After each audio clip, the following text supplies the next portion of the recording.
Today, our first presentation is going to be on managing orphans, tips and strategies, and that will be Dr. Brett Taylor with the U.S. Sheep Experiment Station. Okay, thank you very much. I appreciate the opportunity to speak again at the Sheep and Goat webinar. Many thanks to everybody, Carmen and Melinda, Whit, and now we have Chad with hosting this. It's a great resource for us to reach out to you and have that dialogue back and forth. Also, any questions? We've got a lot to cover with 3 speakers today. So each one of us, well, I know at least Jenny and Dr. Dyke and I will be going through ours pretty quick. So please feel free to post any questions that we cannot get answered or things that we don't address. Please post those in emails to the hosts of the webinar and they will forward those to us. So again, managing orphan lambs, tips and strategies. And I went ahead and added a little something to the title that wasn't there before, and that is for the early game. We're going to be focusing on orphans in that first 7 to 14 days, really the first 7 days, because when you look at lamb mortality overall, from birth to weaning through any given system, 80 to 90% of your deaths will occur in that first period. And so that's going to be very important that we put our efforts there and making sure everything is on board. The best option in orphan lamb management is, number one, to minimize the number of orphans. Now, there will be a few people on this particular phone call that is your business. You gather orphans from a number of different lambing facilities, and orphan lambs is your business. Whereas those that have production flocks, orphans, on the average, are a burden.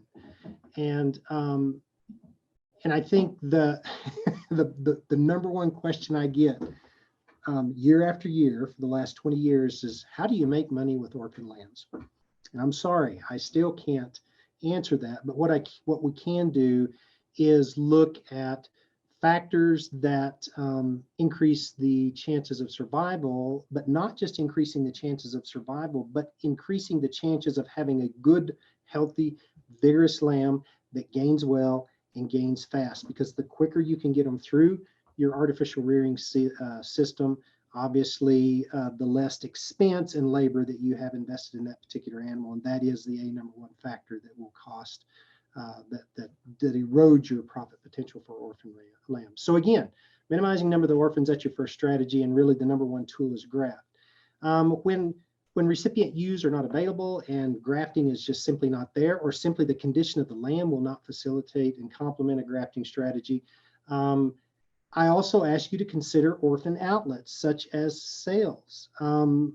Again, this is where you go back to your records. This is where you go back to your bookkeeping and determine, is it worth it or not to keep that orphan and to rear it on your own, or to sell that. Some people don't have this option, but some people do. Here at the U.S. Sheep Experiment Station, this is a heavy option that we do explore just because of labor constraints.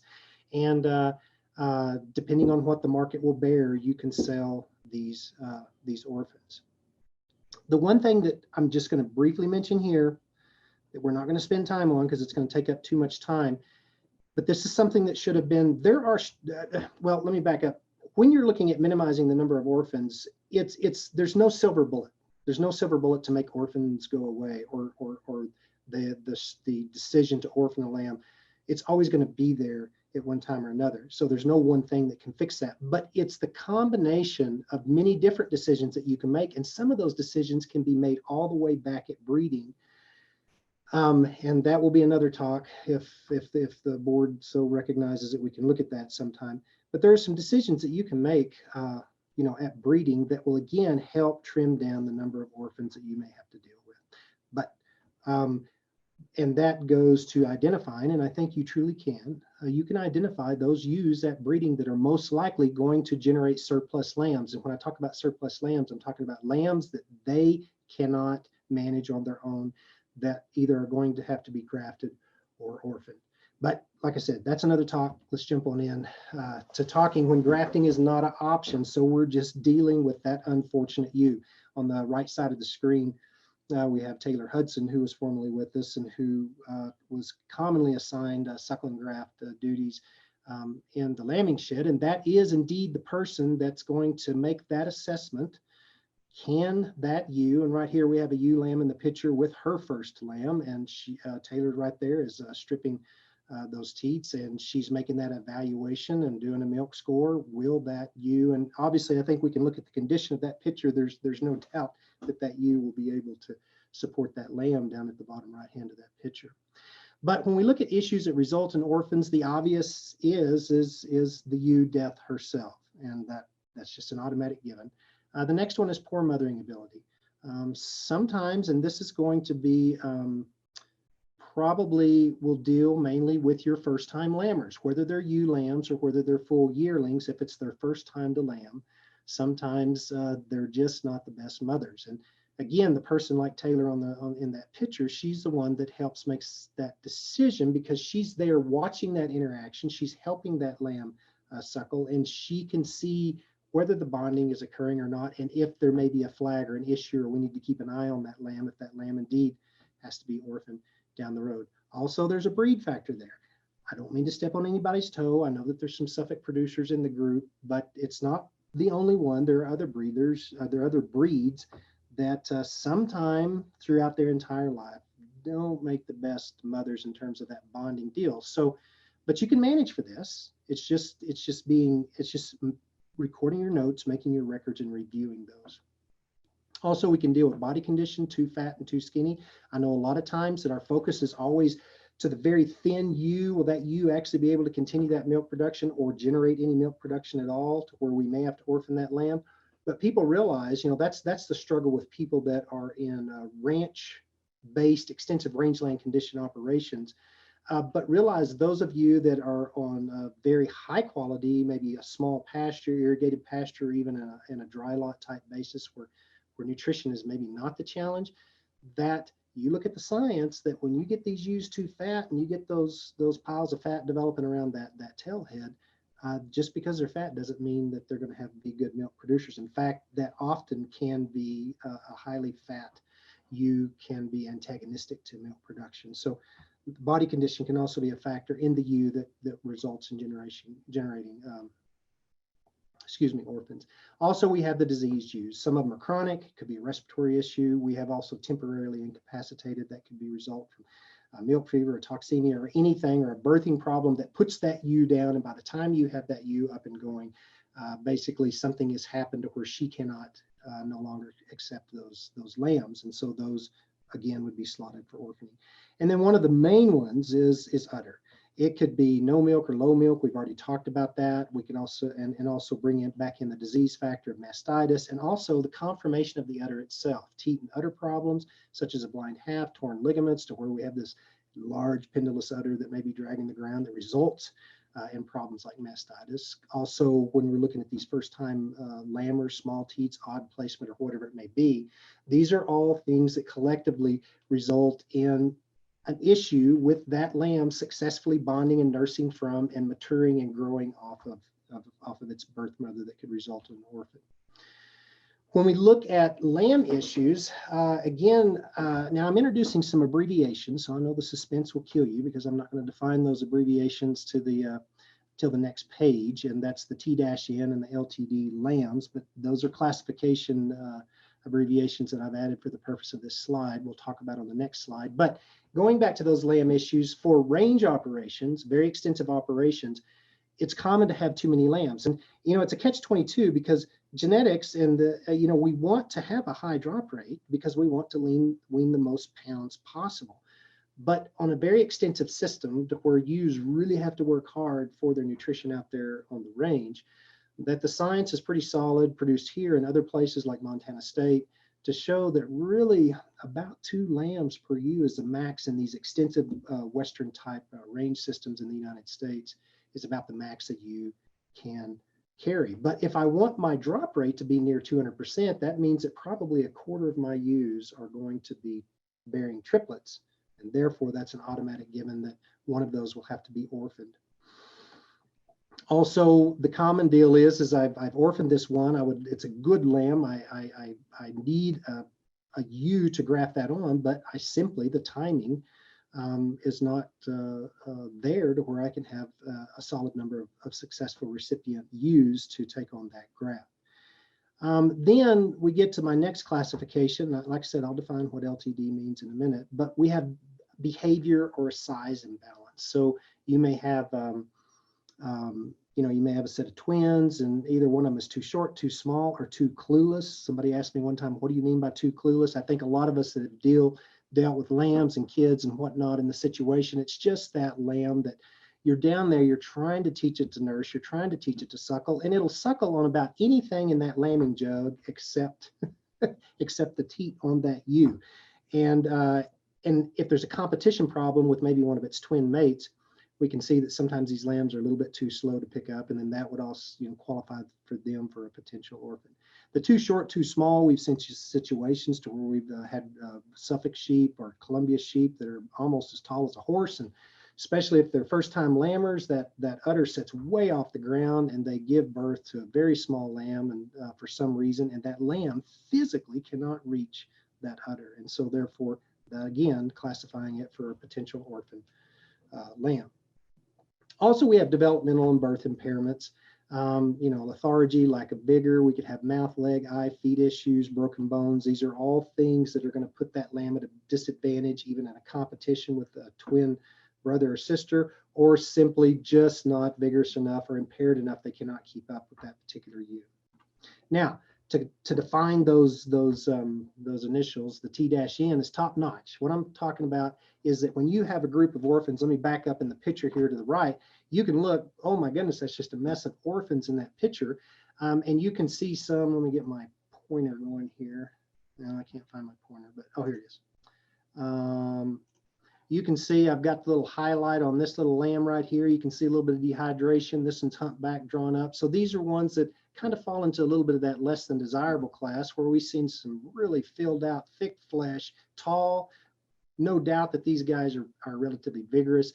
The vigorous ones, these are your high quality, top notch lambs. But these ones that, boy, they almost hurt you just to look at them. And again, these are your less, what I'm referring to as less than desirables. But if you look at the whole situation to where you are removing a lamb from a ewe, most of the ones that are what I call top-notch quality lambs, those majority of those are going to be slotted for a grafting decision, which the result of that is that your orphan pool, unfortunately, is going to usually be made up of those weak, less than desirable lambs. Now, before we go on, this is a tough subject for everyone, but as all of us that invest in animal husbandry, livestock husbandry, it's a passion, it's a desire, it's something that we commit to. It's a bond with other animals, and to be responsible in that process. So I'm not going to say what you should do or what you should not do, but I am going to recommend that you give strong consideration to the fact of humane management of potential terminal lambs, such as those that have congenital disorders or defects, whether it be genetic or environmental. Some of the broken bones we talked about are debilitating injuries that lamb really is never going to recover from. And what I'm talking about is that the humane management is that some of these lambs, you will have to make the choice of a euthanasia strategy, simply because if you're not giving them 24-hour care, then those particular animals would die on their own. So I'm not saying what to do or what not to do, just recommending that you consider that in your toolbox with regard to orphan management. When we're talking about these top-notch lambs versus these less than desirable lambs, it's always good that when you go into your orphan situation that you do separate these off. A lot of times, there's a number of different artificial rearing strategies. It could be an automated system. It could be the old 5-gallon bucket with multiple teats placed around it. But in these competition situations, those top-notch lambs, I guarantee you, will outcompete the weak ones all the time, which only creates animals that more animals that are weaker. And anytime you're dealing with stressed animals, especially stressed lambs, if you cannot get them to a very vigorous state rapidly, they almost become incubation harbors for pathogens that you just don't want in your lambing system. So again, separation is important in this this management strategy. Also consider preventative and mass treatments, so your prophylactic and metaphylactic treatment strategies. For example, a constant colostrum replacement regardless. And that's important that when you do that orphaning decision out there in the lambing barn, that you try to harvest colostrum from its birth mother or other mothers around to get that within 12 hours of birth. Very important. And Dr. Dyke is going to talk a little bit about the importance of colostrum in her talk, so we won't dwell there. But there are also synthetic or manufactured brands of colostrum that you may decide, well, no matter if they've received colostrum or not, I'm going to make sure within the first 12 hours after birth, everybody's going to get an extra shot of colostrum. Vitamin E and selenium injections. There's some combinations out there. Selenium, it just depends on where you're at, whether it's a problem or not. But vitamin E, a good wallop of vitamin E is always very beneficial to young neonatal animals. Medicated nutrition, again, that is a conversation that you have with your animal health care professional, if that's something for you or not. Again, that would be a preventative as well as a mass treatment.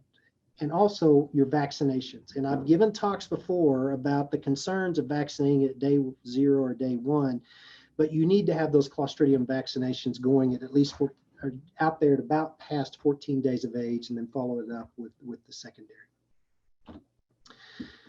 Factors that's going to crash your system. Common early orphan health issues. Scours, 90% of the time. Now we're going to go through this list real quick of ones that you really need to be concerned about, and some that really is an adjustment of your feeding strategy. The one that's common that people flinch a little bit when they see it is milk or nutritional scours. And I've kind of got those little pigs, meaning that a lot of times these are those top-notch aggressive lambs that really are aggressive eaters. And they'll simply develop that typical milk or nutritional scours type problem. It's more of a soupy or a pasty mix rather than something that's projectile and runny that we see with enteric pathogens. But this can be remedied by your feeding schedule or the nutrient density of your replacement milk. E. coli, Campylobacter. A lot of people, when I say Campylobacter, they think reproductive. But actually, people, if you look at the number of food poisoning cases in humans worldwide, Campylobacter scores right up there near the top. And so it's a little bit less in our animal production systems, especially ruminant, but that can be an irritant and an enteric pathogen that we have to worry about, but not as much as E. coli. E. coli is very common in scours in lambs. Your Clostridium perfringens, so especially your type C and D for small ruminants, is something that will pop up. And these right here, the first two are the E. coli, Campylobacter, and Clostridium. This is why it's so important that they get their colostrum, because the mother, okay, she is going to be sensitized either through the environment or your vaccination strategies to these particular organisms, and she's going to enrich that colostrum with these antibodies. These antibodies, that's why it's so important to get the colostrum there. These antibodies will then protect that lamb until it can start producing antibodies on its own. There are some viral issues that start out there at about 7, 8, 9 days of age. We see coccidia will rear its ugly head getting on out there at about 14 days. And all of these definitely will have a huge impact on average daily gain and the vigor of that lamb, and in the case of things like E. coli and Clostridium can result in death, and Clostridium can do it relatively rapidly if it gets out of hand. Now, this bottom one, Salmonella. Salmonella is rare for ruminant production systems, but it is there. Do not misinterpret what I'm saying there. It is there. If you have a Salmonella outbreak, it is tough to battle. And it's lethal to all ages. It doesn't really matter what the age of the lamb is or the age of the ewe. We've seen cases last year in salmonellosis that had broke out in Idaho because of a bird population, and we'll talk about that here in a little bit. But again, we'll talk about how to mitigate the risk of this here in a minute, but it's actually through the environment itself. But just be aware that it can rear its ugly head, and it is not a pleasant organism to deal with. We have respiratory issues. The interesting things is scours will result in the greatest morbidity, so the number of animals that are sick, whereas your respiratory issues like pneumonia, if you look at the national records, will actually have the highest mortality rates. So more lambs die of pneumonia more than anything. So you need to be aware of that. You can have foot issues that you need to pay attention to. Anything that impairs that animal's ability to get up there and feed, especially you that are using automated feeding systems. This is something that you have to address. And also joint ill. Dr. Dyke will actually address a little bit of this, I think, in her talk. And this is really more of a sepsis that can have an entrance from many different routes. Chlamydia is one of these that causes a problem. Everybody, you say chlamydia and everybody thinks reproductive disease. Well, that's only one of the chlamydias. There are others out there that actually are enteric based and can cause, again, issues that interfere with the ability of that lamb to get up and compete for its proper nutrition in your artificial rearing system. So mitigating these crash factors, that is really comes down to managing the environment. Okay, so we're going to go through some steps here. First of all, in your orphan environment, it needs to be protected from the elements. And I'm talking about the climatic conditions: wind, cold temps, moisture, moisture from rain, moisture from snow. You may have a barn that protects them from rain and snow, but if it's not sealed off very well and you've got snow piling up on the edge and that snow melts at once and then you have water, just a small, 1/4 inch amount of water rushing across your orphan floor, that's not good. These should not be a part of your orphan unit. So you really need to and you don't have to have a completely enclosed unit. I've seen 3-sided orphan units that perform very well, but at least the lamb can get away from the climatic conditions. You need to have a great source of heat. Radiant heat units are best. There are so many affordable radiant heat type units out there. The classic is what poultry producers use in their breeding habitat, and that's the heat lamps. Now, I didn't say light bulb. I know heat lamps are light bulbs, but there is a difference between light bulbs that are made specifically for the purpose of generating heat and those that are just made for the purpose of generating light. So do invest in the proper heat type lamp there. They're also, for people that are building multi-use buildings and having a concrete floor, get out there and look at some of the, before you pour that concrete, get out there and look at some of the radiant floor heating systems now that are incredibly affordable. It's amazing how affordable that these units have become, and they can be turned on off, and it's, it'd be pretty nice to have a warm floor. Beware of forced air units. These are not radiant heat units. These are heating the air, not heating the objects. The objects. Now, I'm not saying forced air units are bad. I'm just saying be careful, and you probably will have to provide some supplemental heat lamps. In fact, our orphan unit has a forced air unit in it, but it's not enough to keep the heat where the orphans are at. So then we do employ heat lamps to supplement that. Your orphan unit should be free of excessive internal moisture, noxious vapors, and dust. So this is not what the climate is producing. This is what your management strategy is producing. So this is common in enclosed units, and this is remedied via pen cleaning, bed changing, and air exchange. So noxious vapors are like ammonia. So the animal urinates, there's urea in the urine in the area, and you have ureases that cleave that urine and produce ammonia. Ammonia at high concentration levels will cause lung issues, just like dusts. And we'll talk about the bedding sources. Some bedding sources can create several different types of dust that promote respiratory diseases and set up for a secondary infection resulting in pneumonia. People, think about it. We just talked about heating, a good heat source, and you have this bedding and you have this heat applied. Okay, lambs love the heat, but in that moist environment, so do pathogens. Pathogens, you are creating an environment, especially when you get excessive moisture, that pathogens will thrive. And you guys have seen kids and lambs, they go around, they love to sample everything on the floor. And so if you're promoting and incubating a good batch of pathogens, that's something that you need to be concerned about. And like I said, most of these pathogens that you're going to be worried about are the enteric types. Bedding should be dry, moisture absorbing, free of mold and excessive dust. Now, we use wood shavings, but you also need to be aware that some wood shavings are not what you should be using, because there are irritants in some of those shavings, especially some of the conifer trees and evergreen trees. Some of these will have high terpene loads or whatever it may be. That just can be slight irritants. Also, we learned this lesson. a lot, it's sawdust. I mean, well, it's wood shavings, and wood shavings are going to have splinters. And sometimes the type of shavings you can get can promote excessive splintering. And with those soft hooves on those lambs, they can pick up splinters and result in some lame feet issues. So be aware of that. A lot of people say, well, okay, I'm going to get away from the wood shavings because what you've talked about. And notice I didn't say sawdust. I said wood shavings because sawdust is going to create a lot of dust issues. And some people can use straws, but realize, be selective in your straws. They're not as moisture absorbing. Okay, so they may need to be changed out more regularly. They can be moldy. They can be dusty. So just be aware of that. You need to be protected from carnivores and critters, ornery dogs, smart predators, large and small, ground-based or airborne, especially if you have an opening to your facility.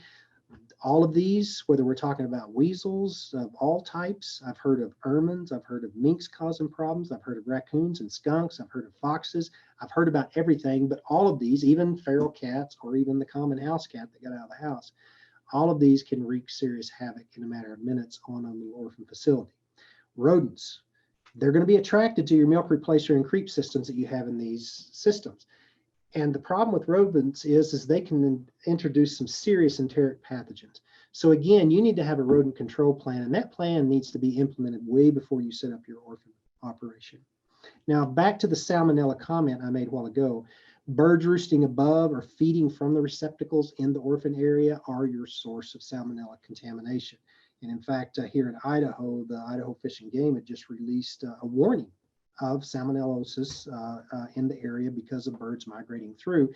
And so they had a recommendation that everybody take down their bird feeders just so they don't have mass amounts of birds congregate in this separate area, again, causing the problem to be greater than what it already is. But if these birds, if they're nesting in your orphan facility, are going to be an issue and could potentially introduce salmonella into your system. Let's see. I already covered that one. Okay. So early nutrition management. So we've got to pick up the pace here. Let's just go ahead and skip that slide. And that's okay. What I want to talk about here is look at that bottom bullet there. Milk replacer is expensive. Yes, it is. So how much is too much or too little? And many of you that have had orphan lambs, you realize that the biggest problem is whether you're going to make a profit or not the day you go buy milk replacers. I've seen milk replacer almost double in cost within 1 week. It's ridiculous. It's heartbreaking when you have a good batch of orphans that you could do well with, but when immediately right up front that you've been priced out of making a profit because of the cost of milk replacer. So obviously we want to reduce the waste. Now that very last bullet there says the waste of both milk replacer and lambs, so the waste of lambs, meaning lamb death, is I have in, but is in the first 4 days. So we want to be able to use our milk replacer efficiently, and we want to be able to focus on our lambs to make sure we minimize death. So a lot of people ask me, they're like, well, Brett, I mean, how much do I expect a young lamb, freshly born, how much milk replacer will they actually consume? A lot of people wind up overfeeding, and I'm guilty of that myself from a time ago of simply trying to cram too much milk replacer into these lambs. And so we had a pretty extensive study. So what this graph here is, this is on the vertical axis, voluntary intake of milk replacer, fluid ounces. Okay, so we took the metrics out of it and went back to what's on the feed bag, fluid ounce. And then the day. Now the day is divided up in thirds. So right over here at 0 and 0, that would be like 6 a.m. in the morning, 0.3 days on the first day after birth would be like 2 p.m. and 0.7 would be like 10 p.m. and then into the next day, okay, at 6 a.m., 2 p.m. and 10 p.m. and so on. And all these little faded dots in the background, that tells you how many lambs we had on this study. So I think we got a pretty good grasp of that what you can expect. And the purple line's out, the red line is your mean intake at each feeding. The purple lines take in about 70% of all the lambs fall within that category, one standard deviation off the mean. And what you can see is that first feeding, we're only talking about 1.6 ounces. I mean, that's about the size of your medicine cup. But we can see, and that's what we're looking for, that as these ewes train into the system and they get going, that intake picks up real well and real well, excuse me, and almost a linear fashion, to where we get out there at 5 days and in a single feeding, they're consuming consuming 8 ounces of full cup. Okay, so this just kind of gives you an idea. Now, this is the discouraging factor. This is actually the reverse of that. This is voluntary refusal of milk replacer. And I think what you see here is you see the frustration. This is the amount, the ounces of milk that each one of these produce. And you can see this is the mean, not the milk that they refused. This is the mean, the brown line, but you can see the variation. And that is the frustration in the first day and a half of an orphan, is just trying to train these orphans up to start consuming milk from whatever system you have. But you can see really by a day and a half to 2 days that those lambs should be coming on board, and there are just a very few hanging up here that are refusing their intake. So anyway, it's just a matter of persistence and training, and what the diagram here is set up on three feedings per day. So to summarize that, this is all of the 3 feedings consumed in a single, so what they're going to consume in a single day. And this on the left axis is your voluntary intake by day of fluid ounces of milk replacer. And the right axis is actually the body weight gain. People realize the lambs, they're going to come in fully out of the ewe, they're fully hydrated. They've got an excess of fat that they're going to burn to generate heat. And so this is going to be going on, which is going to cause them to slightly drop weight. But the key thing is we want to be on a steady, that they're voluntarily consuming more and more milk. So we're going from the first day of only 1 cup of milk to almost day 4, moving into day 5, they're consuming now a quart a day. So that's tremendous amount. And we see that the body weight responds with that. So I think, Chad, I'm going to turn it back over to you.